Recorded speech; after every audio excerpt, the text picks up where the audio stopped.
오늘 우리에게 주시는 하나님 말씀은 요한계시록 3장 1절로부터 6절 말씀입니다.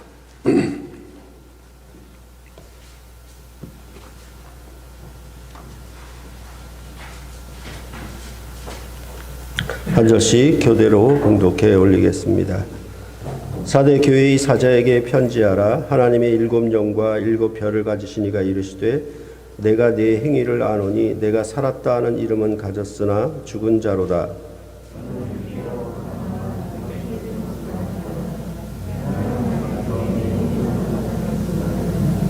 그러므로 내가 어떻게 받았으며 어떻게 들었는지 생각하고 지켜 회개하라. 만일 깨지 아니하면 내가 도둑같이 이르리니 어느 때에 내게 이르는지 내가 알지 못하리라.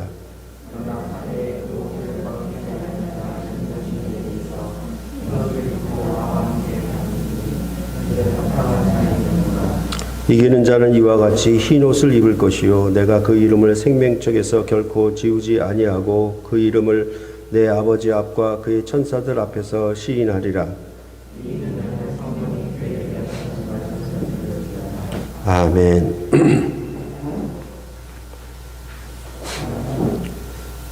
사대 도시는 옛 리디아 왕국의 수도였다라고 합니다. 보통 옛날 왕국의 수도는 높은 요새 위에 성곽을 쌓고 그곳에 도성을 짓고 있죠. 그런 것처럼 이 사대는 오래전부터 난공불락의 요새였다라고 그렇게 알려져 있습니다. 그래서 실제로는 이 성을 함락시키려고 하는 전투에서 접은 적이 별로 없는 그런 사대의 도시였다라고 알려져 있습니다. 그러니까 이 사대는 매우 막강한 힘을 가진 견고한 성인 것을 알 수 있게 합니다. 또한 사대는 상업과 교역이 활발해서 큰 부를 축적했던 도시였습니다. 그런데 역사적으로 보면 페르시아의 고레스 왕과의 전투에서 고레스 왕의 군사 하나가 누구도 기어오를 수 없는 그 높은 절벽을 타고 밤새 타고 올라서 성문을 몰래 열어놓음으로 말미암아 이 성이 함락되는 그런 역사적 경험이 있습니다. 이런 일은 두 번째도 일어났는데 그것은 주전 214년에 안티오쿠스 3세가 이 성을 함락시킨 적이 있었는데 그때도 그 15명의 비밀 특공대라고 할까요?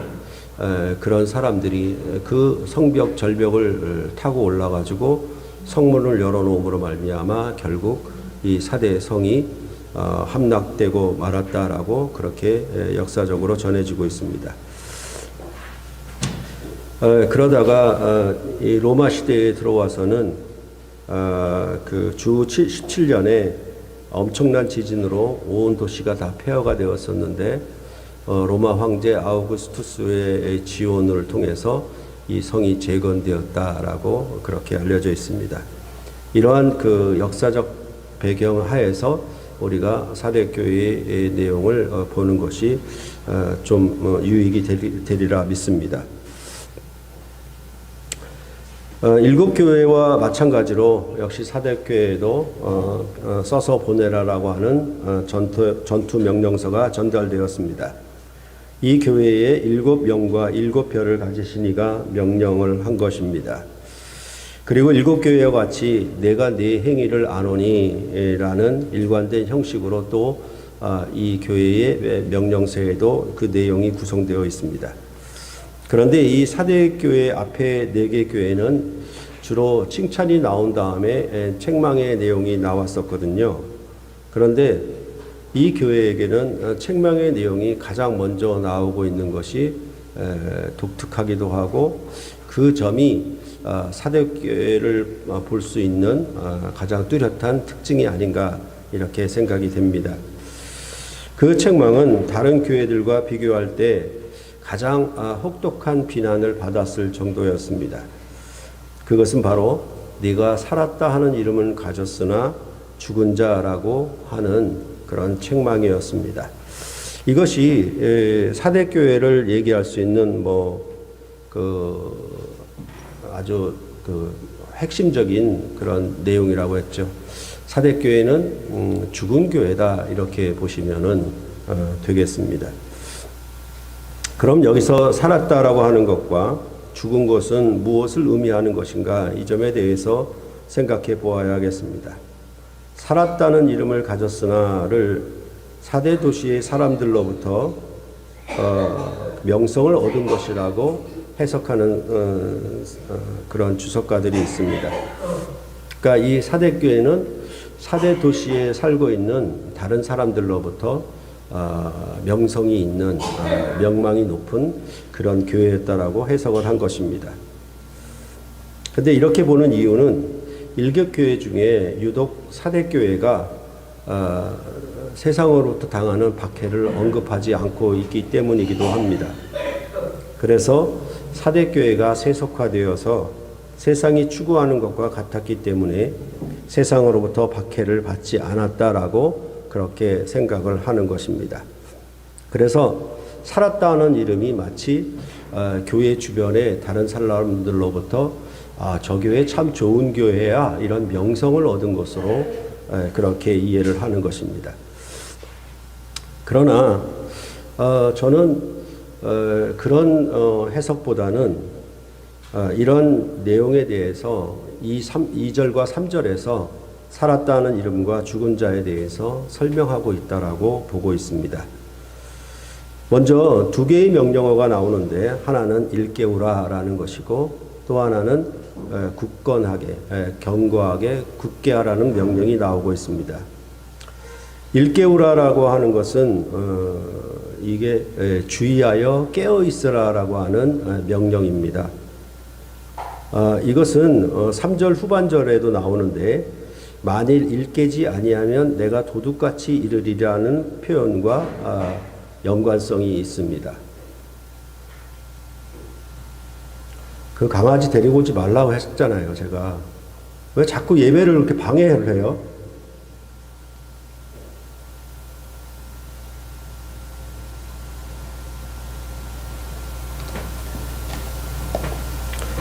그러니까 왜 이게 주의하여 깨어있으라는 표현이 되냐면 도둑이 오는 것과 연결되니까, 그렇죠? 일깨우라라고 하는 것은 도둑이 오는 것과 몰래 도둑이 오는 것과 연계되어 있으니까 주의하여 깨어있으라 이렇게 여러분들이 이해하시면 된답니다. 될 것입니다. 그러니까 일깨우라 이런 것은 그냥 잠에서 깨라라는 의미도 있겠지만은 그것보다는 이렇게 주의하여 깨어있어라 이렇게 보면은 되겠습니다. 그래서 앞서 말씀드린 것처럼 사대도시의 그 역사 가운데서도 적군이 절벽을 은밀하게 타고 올라 성문을 열어놓음으로 패배했던 쓰라린 역사를 기억하시면은 그런 역사적 배경과 왜 이런 내용이 연계되었는가를 여러분들이 잘 이해가 될 것입니다. 비록 두 개의 명령어지만은 일깨우라는 것은 뒤에 이어지는 명령인 그 남은 바 죽게 된 것을 굳게 하라는 것이 될 것입니다. 대부분의 교회가 죽은 자들이었지만 극소수에게만 약간의 생명이 아직 남아 있었습니다. 그러니까 뭐라고 얘기할까요? 이제 거의 기진맥진한 태라 그럴까요? 아니면 뭐 아사 상태라 그럴까요? 거의 교회가 죽은 상태인데 그 중에서도 남은 자들이 있는데 거의 죽게 된 거죠. 그러니까 생명이 위태위태하고 그런 가운데 있는 것입니다. 그런데 그런 그 적은 부분마저 이제 아주 죽어갈 위기 속에 있는 그런 모습을 여기서 나타내 주고 있습니다. 그러니까 이제 다 죽음에 이르지 말고 각성하여 깨어서 다시 일으켜 굳게 하라는 말씀이 되겠습니다. 이러한 두 개의 명령을 내리는 이유는 내 하나님 앞에 내 행위에 온전한 것을 찾지 못하였기 때문이다 라고 말을 하고 있습니다. 오늘 설교문에는 없지만은 이 찾는다 영어로는 find라는 개념인데 이거는 일곱 영과도 관계가 있습니다. 일곱 영을 가지시니 이렇게 얘기했을 때 그것과도 관계가 있습니다. 저는 이 말이 바로 죽은 자를 설명하는 것이라고 봅니다. 그러니까 행위에 온전한 것이라고 하니까 우리는 마치 완전함이나 완벽함을 쉽게 떠올리죠. 하지만 원문은 뭐냐 하면 행위의 성취를 의미합니다. 그러니까 가득 차게 하는 것, 충만하게 하는 것, 성취하는 것, 언약의 성취 이렇게 말하는 방식으로 그 행위의 온전함은 그러니까 언약을 성취한다라는 의미로 여러분들이 이해하면 되겠습니다. 그러니까 이 말에 대해서 뭐 양적인 면이나 질적인 면에서 온전하지 못했다고 하거나 사람들의 눈이나 사대교인들의 눈으로 볼 때에는 충분해 보일 수 있었을지 모르나 하나님 앞에서는 아니었다라고 하는 해석은 저는 바르지 않다고 보고 있습니다. 그러니까 이 교회가 죽었다라고 하는 이유는 내 행위가 온전함이 없었다라고 얘기를 하고 있는 것과 일치를 하는 것입니다. 즉 행위의 성취를 나타내지 않고 있었기 때문에 그렇습니다. 그러면 무엇에 대한 행위의 성취를 말하는 것일까? 이 점에 대해서는 3절에 말하고 있다라고 보는데 그러므로 이하가 그 대답이라고 저는 보고 있습니다. 그래서 그러므로를 통해서 이런 상황에 대해서 어떻게 일깨울 것인지 어떻게 굳게 할 것인지에 대한 그 해결책이 제시되고 있다라고 보는 것입니다. 거기에 다시 세 개의 명령어가 등장하는데 하나는 생각하라. 이것은 생각하라는 것이 아니라 기억하라는 번역이 훨씬 더 낫습니다. 그리고 지켜라, 회개하라 이렇게 세 개의 명령이 해결책으로 제시가 되고 있습니다. 그러니까 두 개의 명령어는 이런 상황이다라는 것이고 이런 것에 대해서 어떻게 해결할 것이냐를 다시 세 개의 명령어로 제시하고 있다라고 보면은 좋겠습니다. 그러면 먼저 무엇을 기억해야 하는 것인가? 이것에 대해서 내가 어떻게 받았으며 어떻게 들었는지를 기억하라고 하는 것입니다. 그러면 무엇을 받고 무엇을 들었다는 얘기인가요? 당연히 복음을 듣고 받은 것을 의미합니다. 새 언약의 말씀을 듣고 받았습니다. 그러면 이것은 무엇을 의미하는 것인가? 이것은 바로 살았다라고 하는 이름을 가진 것입니다.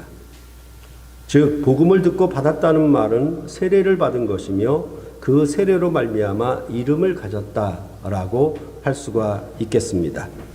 이 말씀과 병행하는 것이 에베소서 4장 20절에서 24절에 나오는데 오직 너희는 그리스도를 이같이 배우지 아니하였느니라. 진리가 예수 안에 있는 것 같이 너희가 참으로 그에게서 듣고 또한 그 안에서 가르침을 받았을진데 너희는 유혹의 욕심을 따라 썩어져가는 구습을 따르는 옛사람을 벗어버리고 오직 너희의 심령이 새롭게 되어 하나님을 따라 의와 진리의 거룩함으로 지으심을 받은 새 사람을 입으라 라고 말씀해 주고 있습니다.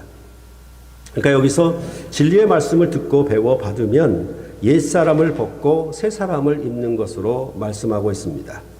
옛사람은 죽고 새 사람은 새 사람으로 산 것이며 이제 새로운 옷을 입은 자다. 이렇게 에베소서는 말해주고 있습니다. 이것은 마치 남자와 여자가 사랑의 언약을 맺어서 신랑 신부라는 새 이름을 가지게 된 것과 같다라고 보시면 좋겠습니다. 그러니까 기억하라는 명령은 단순히 머리가 좋아 지난 일들을 떠올리라는 의미가 아닙니다. 베드로후서 3장 1절로 2절에 보면은 사랑하는 자들아 내가 이 둘째 편지를 너희에게 쓰노니 이 두 편지로 너희의 진실한 마음을 일깨워 생각나게 하여 곧 거룩한 선지자들이 예언한 말씀과 주되신 구주께서 너희의 사도들로 말미암아 명하신 것을 기억하게 하려 하노라 라고 말씀해 주고 있습니다. 여기 베드로 사도의 권면은 진실한 마음을 일깨우라고 하는 권면인데 그 권면은 무엇을 생각나게 하는 것인가 라고 하면 구약과 신약의 말씀 곧 성경을 기억하라는 것입니다. 그러니까 이 언약의 말씀을 기억하라는 것이 되는 것이죠. 그러니까 단순히 지나간 일을 떠올리고 그걸 기억해나라는 그래 머리에 그 어떤 IQ 문제가 아니라는 것이죠. 그러면 기억하면 그 다음엔 어떻게 해야 하는 것입니까? 그것은 당연히 지켜야 하는 것이죠. 그래서 베드로후서의 진실한 마음을 일깨운다라고 하는 것은 그 진실한 마음이 솔직하거나 정직한 마음을 가리키는 말이 아니라 그 진실은 언약을 지키는 것, 그 언약을 따라 성취하는 것, 즉 오늘 요한계시록의 말씀은 행위의 온전함, 행위의 성취, 이게 바로 진실해지는 것이죠. 그 진실한 마음을 일깨운다라는 표현과 오늘 요한계시록에 있는 표현들은 서로 좋은 내용으로 서로 보완한다고 보시면 되겠습니다. 그러니까 이렇게 언약을 기억하고 그 언약을 지키는 것 자체가 이제는 뭐가 되겠습니까? 그게 회개가 되겠죠. 그러니까 기억해라, 지켜라, 회개하라. 이건 당연한 수순이 되는 것입니다. 그래서 이것이 해결책이에요. 그래야만 그 남은 바 죽게 된 것을 굳게 할 수 있겠다라고 그렇게 여기서 말씀을 하고 있는 것입니다. 이것을 볼 때 이것은 전체적으로 뭐냐 하면 일깨우는 것이라고 볼 수가 있습니다. 그러니까 다시 한번 반복하자면 살았다는 이름을 가졌다라고 하는 것은 뭐냐 하면 복음을 듣고 복음을 받아서 영접하여 그 복음 안에서 하나님의 사람으로 세례를 받아서 새로운 사람이 된 것. 즉 이것은 결혼식을 통해서 새 사람, 신부와 신랑이 된 것과 같은 것이죠. 새로운 이름을 갖게 됐잖아요. 그렇죠? 그런데 죽은 자예요. 왜 죽은 자라고 하면 행위가 온전하지 못해요. 그 언약에 대한 언약을 지킴으로 행위를 성취하는 것인데 듣고 받았는데 그것에 대한 행위를 실천하지를 않은 거예요. 그러면 그것은 죽은 것이라고 할 수 있겠죠. 그렇죠? 그러니까 이것은 여러분에게 자주 그 비유를 드린 것처럼 부부가 사랑하지 않으면 죽은 것이라고 말씀을 드린 적이 있었지요. 그건 뭐냐 하면 부부가 사랑의 언약을 맺었고 사랑의 언약을 따라 행위의 온전함, 그 사랑을 행함으로 성취하는 것이 언약을 맺은 결과잖아요. 그것이 없으면, 그러니까 사랑의 언약을 맺어서 신랑과 신부가 되었는데 사랑하지 않으면 둘 사이는 죽은 것이죠. 그런 표현을 여기서 하고 있다라고 여러분들이 생각하시면 이해가 쉽겠습니다. 그래서 사랑의 언약을 성취하는 행위로 부부가 서로 함께 걷지 않는다면 죽은 부부입니다. 바로 이것을 알고 각성해서 일깨워 다시 기억하고 그것을 지켜서 돌이키는 삶이 그 가정을 치유하는 것이 되지 않겠습니까? 그와 같은 의미로 여기 말씀을 하고 있는 것입니다. 그런데 만일 사대교회가 일깨지 아니하면 어떻게 될 것인가? 이것에 대해서 내가 도둑같이 이르리니 어느 때에 내게 이르는지 내가 알지 못하리라 라고 말씀하고 있습니다.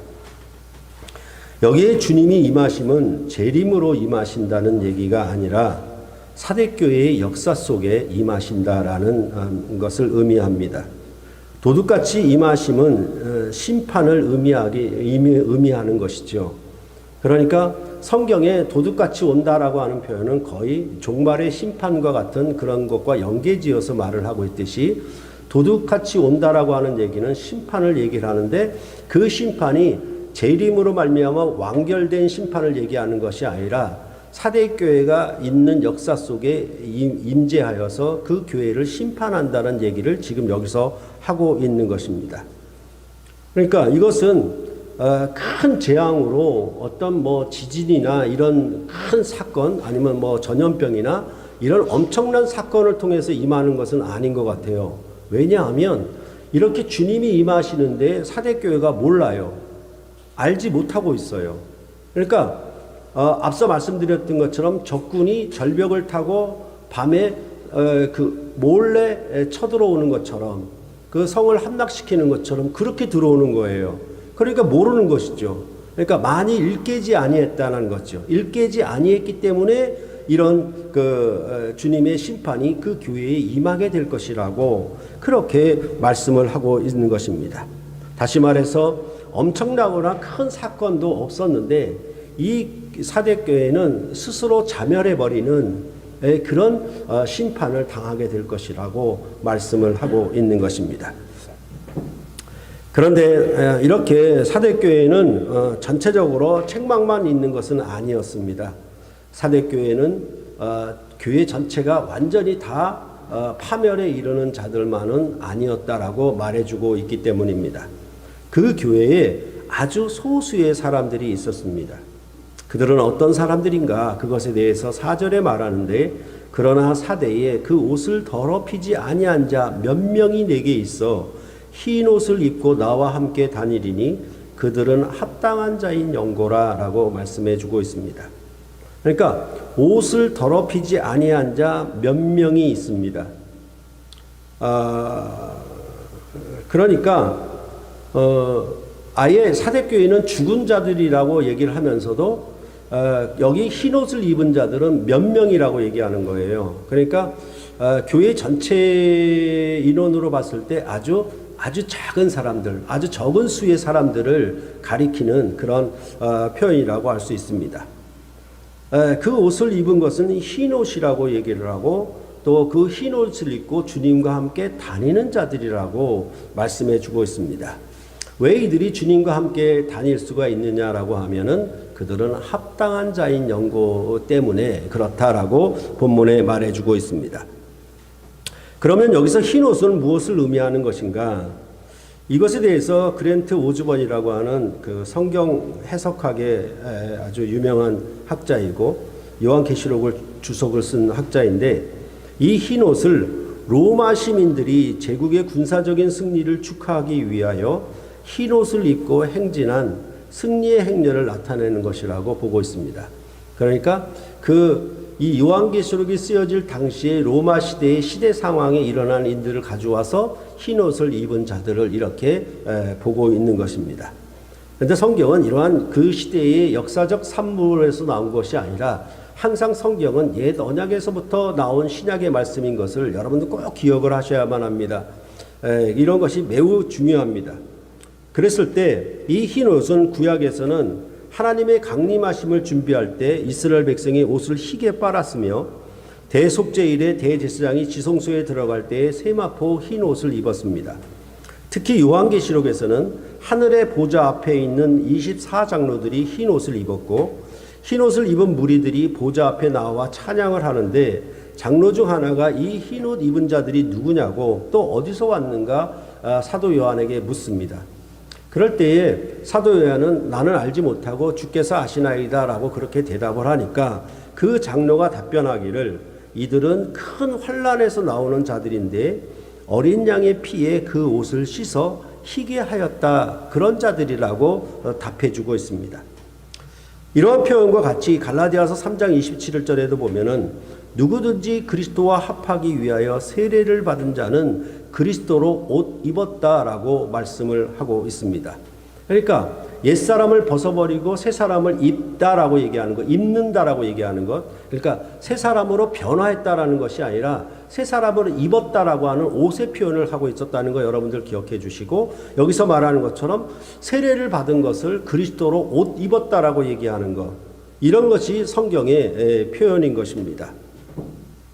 이에 대한 이해를 위해 여러분께 자주 드렸던 말씀인데 보통 신부들이 왜 하얀 웨딩드레스를 입는 것입니까? 그것은 어느 때 하얀 웨딩드레스를 입습니까? 그것은 당연히 결혼식 때 옷을 입습니다. 이것을 뭐냐 하면 갈라디아서에 표현한 것처럼 누구든지 그리스도와 합하기 위하여 세례를 받은 자는 이렇게 얘기할 수 있죠. 그러니까 누구든지 신랑과 합하기 위하여 결혼식을 하는 신부는 하얀 웨딩드레스를 입는다라고 말하는 것처럼 갈라디아서는 뭐라고 얘기하냐면 그리스도로 옷 입었다라고 하는 말로 그렇게 바꾸어 쓰고 있다라는 것을 여러분들이 기억하시면 되겠습니다. 그러면 이렇게 하얀 웨딩드레스를 입었다는 것은 거룩함과 성결함, 순전함 이런 것들을 다 포함하고 있는 것이죠. 그렇죠? 그렇게 하고 이 흰 옷을 입고 이제 그 신랑과 함께 걷겠다는 것이죠. 이제 결혼을 하게 되면 동반자로서 인생의 길을 함께 걸어가겠다는 것이죠.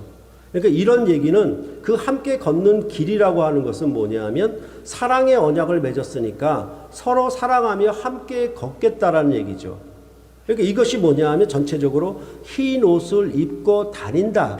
흰 옷을 입고 동행한다. 흰 옷을 입고 함께 걷는다. 이렇게 주님과 함께 걷는 거예요. 그러니까 주님이 신랑 되시고 교회는 신부가 되는데 이 신부가 흰 옷을 입고 주님과 함께 다니는 거예요. 어디 산책 다니는 얘기가 아니고 어디 관광 다니는 얘기인다는 게 아니고 주님과 함께 동행하여 동반하여 걷는다는 거예요. 그렇죠? 그러니까 이것은 뭐냐면 마치 부부가 사랑의 언약을 맺어서 신랑과 신부가 사랑의 길에 동반해서 함께 걸어가는 것, 그렇게 말을 하고 있는 것이죠.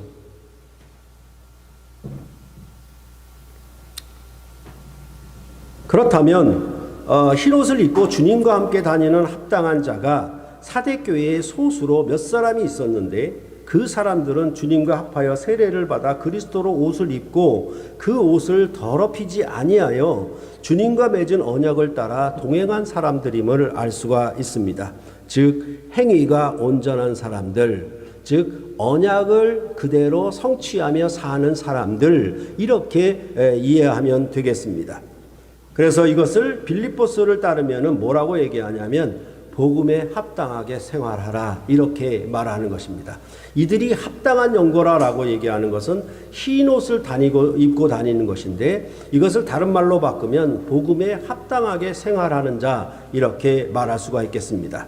이것은 여러분께 가장 크게 강조하며 말씀드렸던 마가복음 8장 34절과 같습니다. 누구든지 나를 따라오려거든 자기를 부인하고 나를 따를 것이니라. 그러니까 주님과 함께 그 길에 동행자로, 동반자로 걷는 것, 그것이 바로 예수 그리스도의 고난과 죽음과 부활의 가르침, 이것이 바로 새 언약의 가르침인데, 새 계명인데, 이 계명을 따라 주님을 뒤따라가는 것, 주님과 동행하는 것, 이것이 뭐냐? 흰 옷을 입고 다니는 자들이다라고 말할 수가 있다라는 것입니다. 바로 이렇게 복음에 합당하게 생활하는 자들이 곧 이기는 자들이라고 할 수 있겠습니다. 그래서 이기는 자들에게 주어지는 상급에 대하여 5절에 말씀하고 있습니다. 이기는 자는 이와 같이 흰 옷을 입을 것이요 내가 그 이름을 생명책에서 결코 지우지 아니하고 그 이름을 내 아버지 앞과 그의 천사들 앞에서 시인하리라. 이기는 자에게 주어지는 상급을 세 가지로 말을 하고 있는데, 하나는 흰 옷을 입는다이고 또 입을 것이라는 것이고, 두 번째라는 그 이름을 생명책에서 결코 지우지 아니할 것이라고 하고 있고, 세 번째는 그 이름을 내 아버지 앞과 그의 천사들 앞에서 시인하는 것이라고 말해주고 있습니다. 그러니까 여기에 흰 옷은 어찌 보면 승리의 옷이라고 할 수가 있겠죠. 마치 부부가 사랑의 언약을 맺고 닥치는 모든 시련과 위험과 환난과 가난과 궁핍과 또 여러 가지 그 모든 그 인생살이에서 이것을 사랑의 언약을 굳게 붙잡고 끝까지 동행하는 자가 결국은 이기는 자이지 않겠습니까? 그렇죠? 그러니까 이 흰 옷은 승리의 옷이기도 한 셈이죠. 하나님의 말씀과 그들이 가진 증거로 말미암아 죽임을 당한 영혼들에게 요한계시록 6장 10절에서는 흰 두루마기를 주셨다. 이게 흰 옷이죠. 흰 두루마기를 주셨다라고 말씀하고 있습니다. 그러니까 주의 고난에 동참한 거예요. 사도 요한처럼 반모섬에 유배되어서 주의 나라와 환난에 동참했던 자, 이런 자들이 바로 뭐냐면 흰 옷을 입고 다니는 자였고, 바로 이들이 이기는 자들로서 이것을 이기는 자들에게 흰 옷을 준다라고 그렇게 말씀을 하고 있는 것입니다. 이것은 바로 충성스럽게 예수님의 가르침, 곧 새 언약의 가르침을 목숨을 버려서 따른 자들을 가리켜 바로 흰 두루마기를 준다라고 말씀을 하고 있는 것입니다. 또한 생명책은 구약 출애굽기 32장 32절로 33절에서 나오는데, 금송아지 반역 사건이 일어난 후에 모세는 하나님께 이스라엘 백성을 용서해달라고 간구하면서 하나님이 만일 용서해 주지 않을 것 같으면 자기 이름을 그 책에서 지워달라고 그렇게 간구했습니다. 이럴 때에 바로 이 책에 등장을 하는 것이죠. 누가복음 10장 20절에서도 제자들에게 주님께서 너의 이름이 하늘에 기록된 것으로 기뻐하라고 말씀을 하고 있습니다. 그러니까 제자들을 파송했는데 제자들이 예수님의 권능을 나타낸 거예요. 그러니까 사단이 번개처럼 하늘에서 떨어진 것을 보았다라고 하니까 예수님이 뭐라고 하냐면 이것으로 기뻐하는 것보다 하늘의 생명책에 너희 이름이 기록된 것으로 기뻐하라, 이렇게 말씀을 한 것이었습니다. 또한 빌립보서 4장 3절에도 나의 동역자들을 도우라, 그 이름들이 생명책에 있느니라 라고 말씀을 하고 있는 것입니다. 그러니까 이것은 전부 뭐냐 하면 그가 그리스도로 이 옷 입었다라고 하는 것은 모두가 뭐냐 하면 그의 하는 일, 그의 직무를 통해서 옷을 입은 거를 얘기를 하는 거예요. 그렇죠. 그러니까 남자와 여자로 살다가 결혼하여서 신랑 신부가 되면 남편과 아내로서의 직무가 따라오잖아요. 그 옷을 입은 것이잖아요. 그렇게 얘기를 하고 있는 것입니다. 그러니까 동역자들, 그 다음에 제자들, 모세와 같은 직무자들, 직분자들, 이들이 바로 생명책에 기록됐다라고 그렇게 말씀을 하고 있는 것입니다. 그럴 때 요한계시록은 유독 이 생명책에 대한 주제가 매우 강조적으로 크게 여러 번 반복하며 나타나고 있습니다. 그래서 그 창세로부터 기록된 자들, 그 이름이 기록된 자들에 대해서 요한계시록 13장 8절에 말하는 방식으로 그렇게 얘기를 하고 있고, 또한 사람의 행위에 대한 기록, 그러니까 하나님 앞에 온전히 행한 자들, 자들에 대해 생명책에 기록할 것이라고 말씀하고 있고, 또한 영원한 보상이나 처벌, 이렇게 얘기를 해요. 그러니까 무릇 누구든지 가증한 일을 행한 자나 거짓말을 하는 자, 속이는 자들은 바로 이 하나님의 성, 새 예루살렘 성에 들어갈 수가 없다. 그들은 생명책에 기록되지 아니한다라고 그렇게 말씀을 하고 있는 것이 바로 이 요한계시록의 표현들입니다. 그럴 때에 특히 요한계시록은 21장 27절에 이 요한계시록 자체를 가리켜 뭐라고 얘기하냐면 어린 양의 생명책, 이렇게라고 얘기할 정도입니다. 그럴 때에 요한계시록 13장 8절은 죽임을 당한 어린 양의 생명책이라고 하여서 그것을 십자가와 연계를 시켰습니다. 이는 모두 흰 옷을 입고 주님과 함께 다니는 것과 연결되는 표현입니다. 어떻게 받고 어떻게 들은 것을 기억하고 그것을 지키는 것들과도 연결되는 표현들입니다. 즉 언약을 지켜 동행하는 자는 구원을 얻어 하늘의 새 예루살렘 성에 들어가게 되는 자들이 바로 생명책에 기록된 자들이라고 그렇게 요한계시록은 말을 하고 있는 것입니다. 그러니까 이것이 뭐냐면 흰 옷을 입었다, 그리고 주님과 함께 다녔다, 이 두 가지가 함께 있어야 되는 거예요. 그러니까 이 교회는 어떤 교회냐면 살았다 하는 이름을 가졌는데 행위가 온전하지 못함으로 죽었잖아요. 그렇죠? 그러니까 언약을 맺어서 새로운 이름을 갖게 되었는데 그 이름과 걸맞게 행위로 실천하거나 성취하지 못한 것이죠. 그러니까 이게 항상 뭐냐 하면 우리가 마가복음에서 볼 때에도 뭡니까? 그 베스다 소경을 통해서 주는 그리스도시요라고 보는 것이 있죠. 그 다음에 두 번째로 중요한 게 뭐냐면 누구든지 나를 따라오려거든, 이렇게 말씀하므로 바디메오 소경을 얘기해서 바디메오 소경은 주님을 따른 소경으로 얘기를 하고 있잖아요. 그러니까 베세다 소경과 바디메오 이 소경이 이 둘이 같이 있는 것은 뭐냐면 누구든지 주의 이름을 부르는 자, 주의 이름을 영접하고 아는 자들, 그래서 어떻게 보면은 이름을 가졌죠. 이름을 가졌는데 중요한 건 뭐냐 하면 그 이름을 따라서, 그 가르침을 따라서 그 뒤를 따라가는 것, 이것 전체가 다 뭐냐 하면 새 언약을 맺어 새 언약의 가르침을 따라 사는 삶, 이것을 뭐라고 얘기하냐? 성경은 복음에 합당하게 생활하라, 이렇게 말씀하는 것이 전체적인 내용인 것입니다. 그러니까 내가 어떤 신분이 되었다, 내가 어떤 이름을 가졌다라는 것으로 그쳐서는 안 되는 것이죠. 그러니까 우리가 그토록 그 교리의 가르침을 경계하고 그렇게 대적하는 이유는 뭐냐 하면 살았다는 이름만 가진 것이에요. 그것으로 다 보장이 되는 거예요. 근데 그 살았다는 이름을 가졌는데 뭐냐 하면 거기서 가증히 행하고 거짓말하고 속이는 그것을 하나님 나라에 들어가지 못해요. 각 사람의 행한 대로 심판을 하고 각 사람의 행위대로 심판해서 그 생명책에 기록될 자들을 정하는 것이거든요. 그런 부분들에 대해서 교회가 인식을 못하고 있는 것이죠.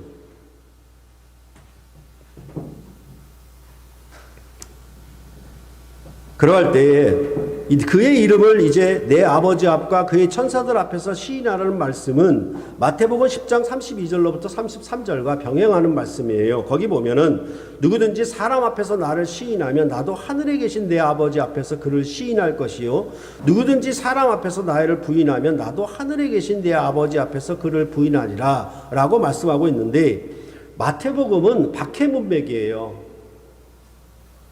그러니까 박해하는 사람들을 두려워할 것인가 하나님을 두려워할 것인가를 뭐라고 연결시켰냐면, 하나님을 시인할 것인가, 사람들 앞에 나를 시인할 것인가 말 것인가 부인할 것인가, 그렇게 얘기하는 것이에요.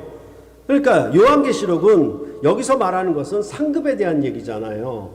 그러니까 내가 지금 박해를 받는 순간에 순교에 앞서서 내가 하나님을 시인할 것이냐 말 것이냐 이런 문제가 아니라, 여기서의 시인은 뭐냐면 네가 그렇게 목숨을 버려서 충성을 다해 하나님의 언약을 함께 동행하고 그렇게 목배임을 당한 그런 일찍 죽은 영혼들에게 이런 상급을 주는 거예요. 흰 옷을 입고 다닌 성도들에게 이런 상급을 주는 것이에요. 그렇다라고 하면 이것은 마지막 그 열매, 마지막 심판대 앞에서 그 공적을 칭찬하는 것이 되겠죠. 그렇죠? 이 사람은 금메달을 땄습니다. 이 사람은 은메달을 땄습니다. 이게 모든 사람 앞에서 그렇게 시인되듯이, 여기서 말하는 것은 뭐냐면 하나님 앞과 천사들 앞에서 예수님이 그들을 시인하겠다라고 말씀하고 있는 것입니다. 그런 다음에 전체적으로 이제 역시 귀가 있는 자들은 성령이 교회들에게 하시는 말씀을 들으라 이렇게 명령하고 있습니다. 그럴 때 늘 말씀드렸지만은 이것은 비단 사대교회 일개 교회만 향한 명령이 아니라 교회들에게 하시는 말씀이라고 해서, 이 교회에게 하신 말씀은 이제 오고 오는 교회, 초대교회로부터 주님 오시기까지 오고 오는 모든 교회에 해당되는 말씀이라고 말씀을 드렸습니다. 그러니까 이 사대교회에 말씀하시는 분이 이제 누구냐? 7영과 7별을 가지시니 라고 말씀하고 있습니다. 항상 이렇게 주님이 이 교회의 자기 영광을 이렇게 모습으로 나타낼 때에는 그 교회의 상황과 형편과 문제에 맞춰서 나타내는 것이라고 말씀을 드렸습니다. 에베소 교회에서는 7별을 붙잡고 7 금초대 사이를 거니시는 이라고 했습니다. 그러니까 여기서는 7 금초대가 아니라 7별을 가지신 거예요. 그러니까 이게 좀 달라졌죠. 그러니까 에베소 교회는 촛대를 옮기운다 이런 방식으로 얘기를 해서 교회의 어떤 선구적인 역할을 완전히 빼버리겠다 그런 얘기를 하고 있는 반면에, 여기서는 7영과 7별을 가지신이라고 그렇게 조금 다르게 표현을 하고 있는 것입니다. 그럴 때 7영은 하나님의 보좌 앞에 있는 7영이며 하나님의 보좌 앞에 켠 7등불이 하나님의 7영이라고 얘기하고, 또한 어린 양의 7눈으로 온 땅에 보내심을 받은 하나님의 7영이라고 요한계시록은 그렇게 표현들을 하고 있습니다. 그럴 때 7눈은 구약 배경은 스가랴서 4장 10절의 배경입니다. 스룹바벨이 성전을 건축함은 사람의 힘이 아니라 하나님의 영으로 되는 것인데 그 성전은 작지 않다라고 말을 하고 있습니다. 왜냐하면 그 성전에는 온 세상에 두루 다니는 여호와의 7눈으로 스룹바벨이 다림줄을 갖고 있기 때문에 그래요. 그러니까 다림줄은 측량하는 거 아니겠습니까? 그렇죠? 그러니까 이것은 재는 것이니까 이 행위가 바른 것인지 아닌 것인지 온 세상에 다니는 7눈으로 보는 거예요. 이게 뭐냐 하면 아까 말씀드린 것처럼 find, 찾는다는 개념이에요. 그렇죠? 7영을 가지고 이 사대교회를 면밀하게 찾으시는 분이에요. 다림줄로 재시는 분이에요. 이렇게 얘기를 하는 것이죠. 그래서 여러분께 그 일전에 제가 이 7영에 대해서 7눈에 대해서 말씀드릴 때에 정치가는 1000개의 눈을 가져야 한다라고 했고, 그것을 빗대어서 저는 부모도 1000개의 눈을 가져야 한다라고 그렇게 말씀드린 적이 있습니다. 그래야 바로 이 나라와 가정을 정치가는 부모는 지켜낼 수 있다라고 말씀을 드렸던 것입니다. 그러니까 7영은 7교회의 형편과 사정을 밝히 알고 그 어떤 대적이나 어려움에 대해서 능히 대처하여 교회를 건축하는, 교회를 세워가는, 그렇게 승리토록 하는 영이라고 그렇게 말할 수가 있겠습니다. 그러면 일곱 별은 일곱 교회의 사자입니다. 일곱 촛대는 일곱 교회를 의미하였습니다. 사자는 곧 천사이며 교회를 수종두는 하늘의 일꾼들을 가리킨다라고 말씀을 드렸습니다. 일곱 별을 가졌다는 것은 일곱 교회를 다스리는 권세를 가졌다는 것을 의미합니다. 역시 일곱 교회를 다스리는 권세를 가지신 분이 일곱 영으로 교회를 세워 승리토록 하는 것을 말을 하고 있습니다. 그러므로 사대교회는 이분의 명령과 다스림 앞에 순종해야 승리해야 할 수가 있는 것입니다. 늘 뭐냐 하면 어떤 신분을 얻었다라고 하는 것은 하나님의 자녀가 되는 권세를 얻었다라고 하는 것처럼 권세지요. 이 권세를 갖다가 시행할 수 있는 것은 뭐를 하냐면 영으로 하는 거예요. 즉 율법으로, 언약으로, 가르침으로 행하는 것이지요. 그렇지, 앞서 말씀드린 것처럼 권세를 얻었다라고 내가 왕이에요. 왕이라고 하면 왕의 권세를 얻은 것이에요. 그럼 왕은 그것을 가지고 다림줄을 가지고 온 세상을 살피는 천개의 눈을 가지고 나라를 다스려야 되는데 그 다스림은 무엇으로부터 나오냐면 영으로부터 나오는 거예요. 그 말은 뭐냐 하면 언약의 가르침, 언약의 가르침을 통해서 통치해야 되는 것이죠. 다시 말해서 부부라고 할 때에 그 가정을 이루는 것은 이제 신랑과 남편, 신랑과 신부로서 어떤 이름을 가졌잖아요. 신랑과 신부이라고 하는 어떤 권세를 얻었잖아요. 얻었으면은 그 가정을 다스리는 것은 일곱 개의 눈이 있어야 되는데 어떤 영이냐면 사랑의 언약으로 가정을 다스리는 것이 일곱 개의 눈이에요. 완전한 눈이니까요.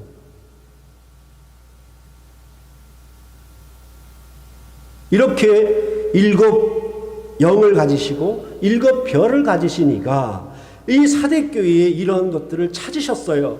이걸 면밀히 하셨어요. 교회가 거의 죽은 상태예요. 그 중에 다만 몇 사람이 흰 옷을 입고 다녀요. 이런 교회를 향하여 너희가 일깨워라, 주의하여 깨어라, 이렇게 교회에게 명령을 하고 있는 것입니다. 앞서 말씀드린 것처럼 사대교회는 박해에 대한 언급이 전혀 나오지 않았습니다. 이것이 다른 교회와 다른 사대교회의 독특한 점이에요. 그러면 왜 박해가 전혀 나오지 않는가? 가난과 궁핍이라고 하는 그런 핍박이라는 얘기가 전혀 이 사대교회는 나오지 않는가? 그것은 사대교회가 죽은 교회였다라고 말하는 표현 속에 다 나타나 있습니다. 앞서 말씀드린 것처럼 부부가 사랑의 언약을 지키지 않고 함께 산다면 그것은 산 것이 아니요 죽은 것이라고 했습니다. 이 교회는 세상과 함께 다니며 안전과 안락을 추구했던 것입니다.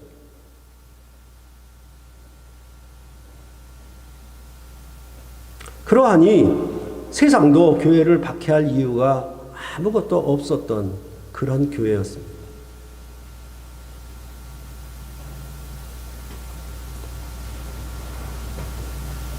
복음을 따라 순종하며 그것을 지켜 행하지 아니함, 즉 너희 행위의 온전함이 없었다라는 얘기죠. 사랑의 언약을 맺었으면 사랑의 언약을 지켜서 행해야 되는데 그 행함이 전혀 없었던 것이에요. 그러니까 살았다는 이름을 가졌는데 죽은 자예요.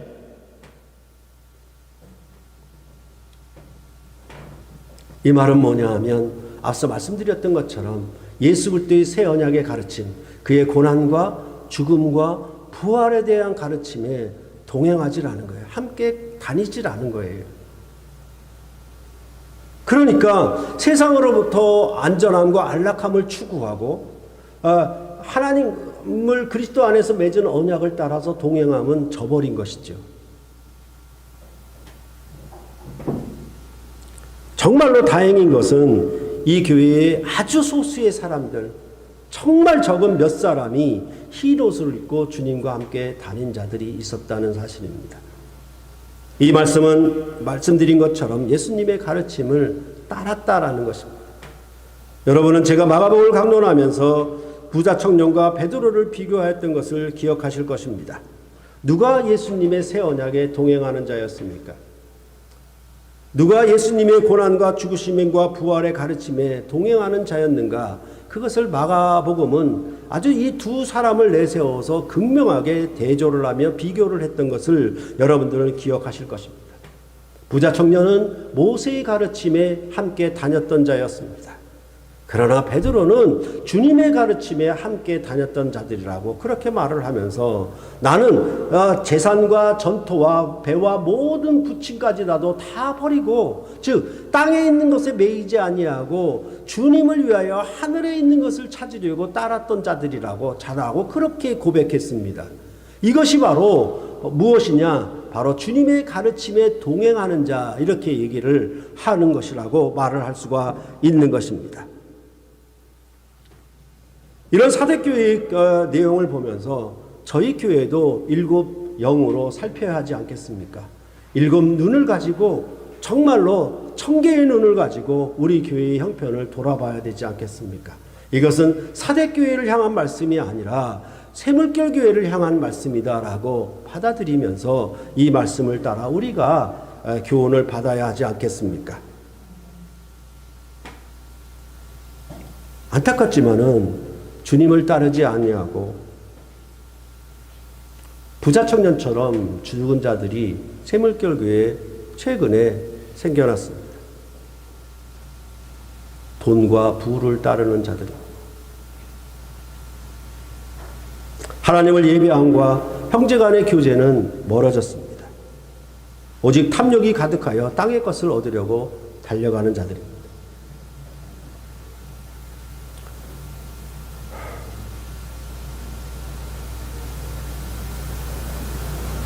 목사가 기다리고 참는 것은 그들 스스로가 돌이키기를 회개하기를 바라고 기다리고 인내하는 것입니다.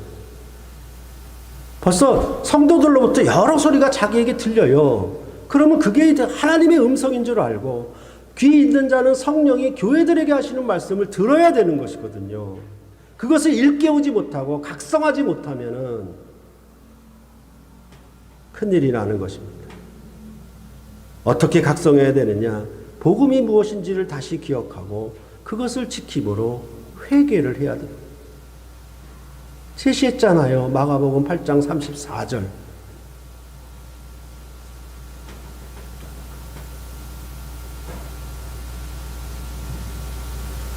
누구 하나의 문제 같지만은 이러다가는 다 죽습니다. 주님께서 도둑같이 임하여 그 영혼을 심판하고 교회를 심판하실 것입니다. 그러니까 이런 여러분들 교회 생활을 하다 보면은 이 슬그머니 없어져요. 슬그머니 없어져요. 있었다 없었다 슬그머니 사라져요. 전부 다 심판이 임하는 것이거든요. 그게 도둑같이 임하는 주님의 심판이거든요. 역사적으로 교회가 있는 동안에 주님 오시기 전까지 교회가 하나님의 심판을, 주님으로부터의 심판을 이렇게 당하는 것이에요. 뭐냐 하면 세례를 받았는데 세례를 따라서 그 삶을 살지를 않아요. 살았다는 이름을 가졌는데 행위를 행하지를 않아요. 사랑을 해서 결혼을 했는데 사랑하지를 않아요. 이것은 전부 거짓이고 가증한 일이라고 그렇게 말을 해서 이들은 생명책에 기록될 수가 없는 자들이라고 요한계시록은 엄하게 책망을 하고 있는 것입니다. 그러니까 이런 자들은 뭐냐면 주님이 임하는데 몰라요. 아무런 느낌이 없어요. 그래 스스로 자기 영혼이 얼마나 어떻게 갉아먹어져 가며 얼마나 사망에 이르게 되는지에 대해서 스스로 자각함을 잃어버릴 정도가 되고 말아요. 그러면서 핑계하는 것은 잠깐만이라고. 잠시 동안만 이렇게 하겠다. 부부랑 결혼해서 살아보십시오. 잠깐만 내가 딴 길로 갔다 오겠습니다. 잠깐만 어떻게 하겠습니까? 그게 허락이 됩니까? 안 되는 거예요. 부부끼리는. 약혼한 자까지는 그렇게 될 수가 있고 연인자의 사이는 그렇게 될 수가 있겠지만은 부부 사이에 온전한 언약을 맺은 자들은 잠깐만이라고 하는 것 그것에 대해서 배우자는 아주 크게 대노를 하게 되어 있고 격하게 격노하게 되어 있는 것이 사실입니다. 근데 우리는 그 잠깐만이라는 말 속에서 그럴 수 있겠거니 하면서 놓아주려고 해요. 아닙니다.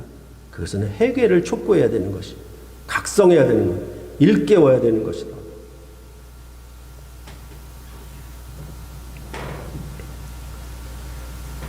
그러니까 언제 어디서나 무엇을 하든지 사랑의 언약에 동행을 해야 되고 그것이 살아있는 관계예요.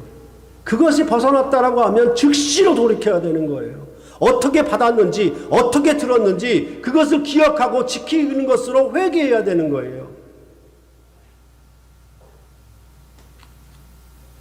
하나님의 다스림, 하나님의 다림줄은 거기 있어요. 여러분들과의 인간적인 교우관계로 그렇게 사람들을 보지 말고 하나님의 일곱 눈으로 보는 거예요. 성령이 교회들에게 하시는 말씀을 듣는 거예요.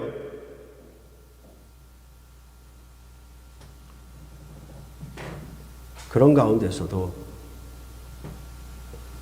사대교회처럼 다 거의 다 죽었다는 표현은 아닙니다. 오히려 몇 사람일 수 있어요. 그런 가운데서도 저희 교회도 어쩌면 몇 사람, 소수의 사람이 있을 것입니다. 흰옷을 입고 주님과 함께 다니는 몇 사람이 있습니다. 말씀의 교제에 힘쓰며 그 말씀을 따라 행하려고 하는 사람들이 코로나 상황 가운데서도 어떻게 하든지 이 말씀으로 형제가 연합하고 교우하고 서로 사랑하는 그 관계를 이루어가려고 하는 사람들이 있는 것입니다. 이들은 정말 놀랍게 성장을 하고 있습니다. 옛사람이 바뀌어 새사람을 입은 것처럼 그렇게 새롭게 됩니다. 죽은 교회를 비판하고 교회를 버리고 떠나가지 않고 일깨워 굳게 서리게 하려고 애쓰는 자들입니다. 이런 자들은 승리할 것이며 하나님이 주시는 상급으로 혼인잔치에 참여하는 신부로 흰옷을 입을 것이며 생명책에 자기 이름이 결코 지워지지 않을 것이며 하나님의 보좌 앞에서 그 공적을 주님께서 하나님과 천사들 앞에서 시인하며 칭찬하실 것입니다. 청와대에서 훈장을 주는 거예요.